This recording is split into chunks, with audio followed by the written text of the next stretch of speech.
हाँ बेटा, 12th में हमने उस दिन जब क्लास ली थी तो आपको इमल्सन के पृथक्करण की विधियाँ पढ़ाई थी, किस तरह से इमल्सन का पृथक्करण किया जाता है। पहली तनुता विधि पढ़ा चुका था मैं उस दिन। दूसरी है चालकता विधि, कि चालकता विधि से जलीय और तेलीय इमल्सन को कैसे पृथक कर सकते हैं, पहचान कैसे करेंगे चालकता विधि से। तो बेटा माना ये जलीय इमल्सन है और माना ये तेलीय इमल्सन है, ये जलीय है और ये तेलीय है। चालकता विधि, बेटा आप जानते हो कि जो इमल्सन विद्युत धारा का ज़्यादा चालन करेगा वो जलीय होगा, और जो इमल्सन का जलीय विलयन विद्युत धारा का चालन नहीं करेगा वो तेलीय होगा, क्योंकि जलीय इमल्सन में जल ज़्यादा होगा और जल विद्युत का सुचालक होता है बेटा। अतीव समझ में।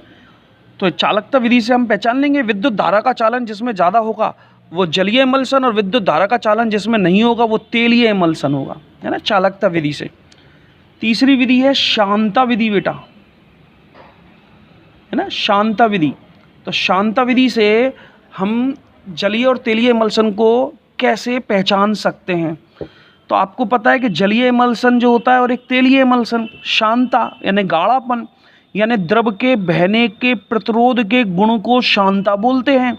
तो तेलीय इमल्सन जो होता है उसमें तेल ज़्यादा होता है, उसको बहने से उसकी शांता जो है वो ज़्यादा होती है, और जलीय इमल्सन की शांता कम होती है। जल आसानी से फ्लो कर जाता है, तेलीय इमल्सन आसानी से फ्लो नहीं करता, क्योंकि तेलीय इमल्सन में तेल ज़्यादा है, जलीय इमल्सन में जल ज़्यादा है। इसकी शांता अधिक है, इसकी शांता कम है। तो जिसकी शांता अधिक होती है वो इमल्सन तेलीय होगा, जिसकी शांता कम होगी वो इमल्सन जलीय होगा बेटा। चौथी विधि सूचक विधि।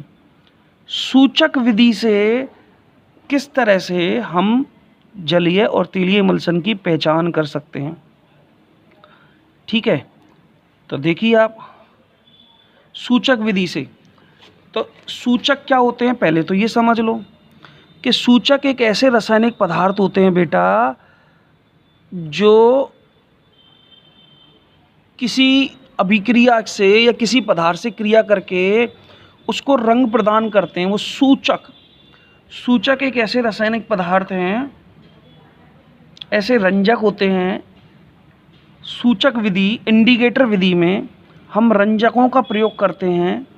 रंजक जो किसी चीज़ को रंगने के काम आते हैं, रंगने के काम आने वाले पदार्थ रंजक कहलाते हैं। इस विधि में जो सूचक मिलाते हैं वो सोडान है, सोडान थर्ड, ये एक रंजक का नाम है। फ्यूसीन, ये भी एक रंजक का नाम है। ये रंजक जो हैं वो तेल में गहरा कलर रंग प्रदान करते हैं, इनकी विशेषता है। तेल में विलेयशील हैं, और अगर ये रंजक तेल में विलेयशील होंगे तो वहाँ रंग प्रदान करेंगे।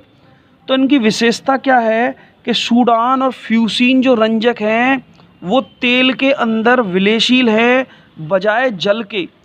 तो जब हम तेलीय और जलीय इमल्सन में इन रंजकों को डालते हैं, अगर कोई इमल्सन का जलीय विलयन इन रंजकों को डालने पर रंगीन हो जाए तो समझ लो वो कैसा इमल्सन होगा, तेलीय।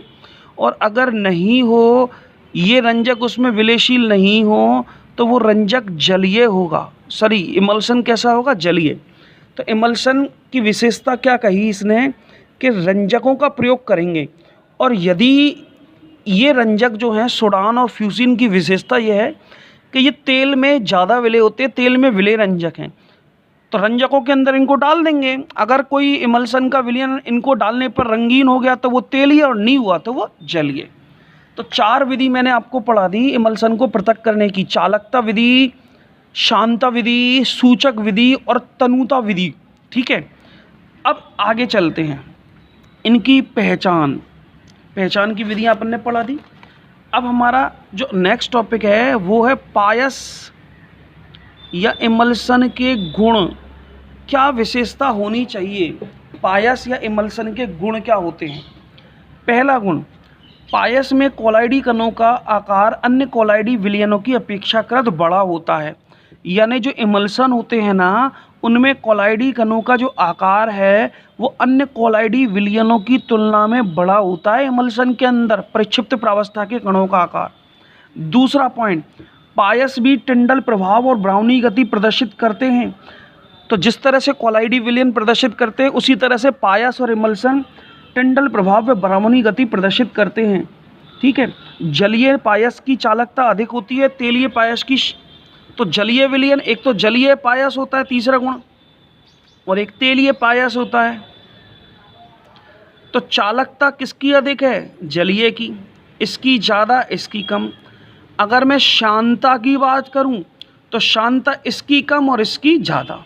तो 2 पॉइंट लिखे मैंने कि जलीय जो पायस होता है उसकी चालकता अधिक, शांता कम।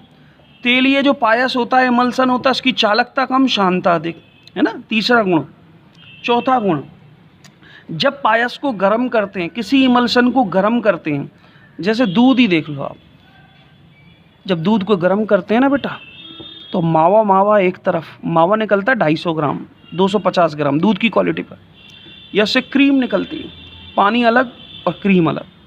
जो जब किसी इमल्सन को गर्म किया जाता है या उसमें विद्युत अपघट्य डाल दिया जाता है या उसमें इमल्सी कारक हटा लिए जाते हैं। इमल्सी कारक वो होते हैं जो इमल्सन को स्थायी बनाते हैं। आप सोचो, इमल्सन 2 प्रकार के हैं, तेल व जल। तेल जल में या जल तेल में, ऑयल इन वाटर या वाटर इन ऑयल। अब सोचो, ये मिलते थोड़ी हैं आपस में, तेल और जल तो मिलते ही नहीं हैं, दूर दूर रहते हैं। तो इनको मिलाने वाले, इनको स्थायी बनाने वाले इमल्सी कारक हैं। यदि वो इमल्सी कारक इसमें से हट जाएं तो तेल अलग हो जाएगा, जल अलग हो जाएगा, मतलब इमल्सन टूट जाएगा। और इमल्सन के टूटने की प्रक्रिया बीपायसीकरण या बीइमल्सीकरण कहलाती है। तो क्वेश्चन नंबर 1, बीपायसीकरण या बीइमल्सीकरण किसे कहते हैं? तो इमल्सन के अपने घटकों में पृथक होने की प्रक्रिया, तेल और जल में अलग अलग टूटने की प्रक्रिया बीइमल्सीकरण या बीपायसीकरण कहलाती है। कौन कौन से घटक हैं जो इमल्सन को तोड़ देते हैं? तो पहला है विद्युत अपघट्य की अधिक मात्रा डालने पर। दूसरा है इसमें इमल्सी कारक हटा लिए जाएं। जो इमल्सी कारक इनको जोड़ने का काम करते हैं, जैसे साबुन होता है, आपने देखा होगा शर्ट जो है उस पर ग्रीस लग गई, तेल गिर गया, घी गिर गया, क्या वो पानी से साफ़ हुआ? नहीं। उस पर मैंने साबुन लगाया, साबुन ने इसको साफ़ कर दिया, क्योंकि ये इस पर जो गंदगी लगी है वो तेल ये है, ऑयल गिर गया, और पानी से मैंने इसको साफ़ करा तो घुले ही नहीं। तेल पानी में थोड़ी घुलता है, क्योंकि ये ध्रुवीय है और ये कैसा है? अध्रुवीय। समान समान को घुलता है तो घुलते इसलिए तो नहीं है।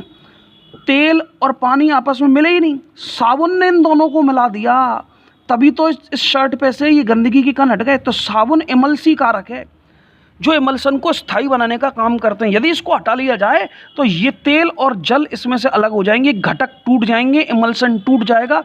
इमल्सन के टूटने की प्रक्रिया बीपायसीकरण या बीइमल्सीकरण के नाम से जानी जाती है। आती है बात समझ में? ओके।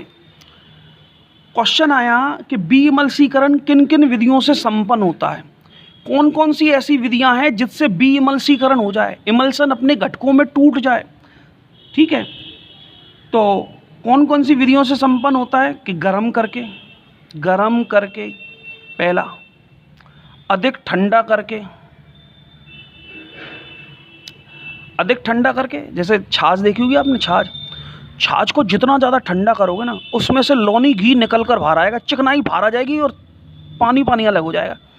तो छाछ में से मुझे अगर क्रीम निकालनी है, लौनी घी निकालना है, उसको ठंडा कर दो, तो अधिक ठंडा करके भी इमल्सन के घटक टूट जाते हैं, चिकनाई अलग हो जाती है, पानी अलग हो जाता है। गर्म करने पर भी, घी को गर्म करने पर भी ऐसा होता है। ठीक है, तो ये बीइमल्सीकरण के घटक हैं जिनसे बीइमल्सीकरण होता है। इमल्सन के मुख्य 3 घटक कौन कौन से? इमल्सन 3 चीज़ों से मिलकर बना होता है। एक तो उसमें तेल होता है, एक उसमें जल होता है, और एक इमल्सी कारक। इनमें से तीनों से मिलकर इमल्सन बनता है, तेल और जल और इनको जोड़ने वाला इमल्सी कारक। तो आपसे पूछ ले इमल्सी कारक के घटक कौन कौन से हैं, इमल्सन के घटक कौन कौन से हैं, तो तेल, जल और इमल्सी कारक, ये इमल्सन के घटक हैं। ठीक है, तो हम पायस के गुण पढ़ रहे थे, ये मैंने पायस के गुण पढ़ा दिया आपको, कौन कौन से पायस के गुण होते हैं, क्या क्या होते हैं। अब पायस के अनुप्रयोग, इमल्सन के अनुप्रयोग, कहाँ कहाँ काम आता है ये इमल्सन, देखते हैं।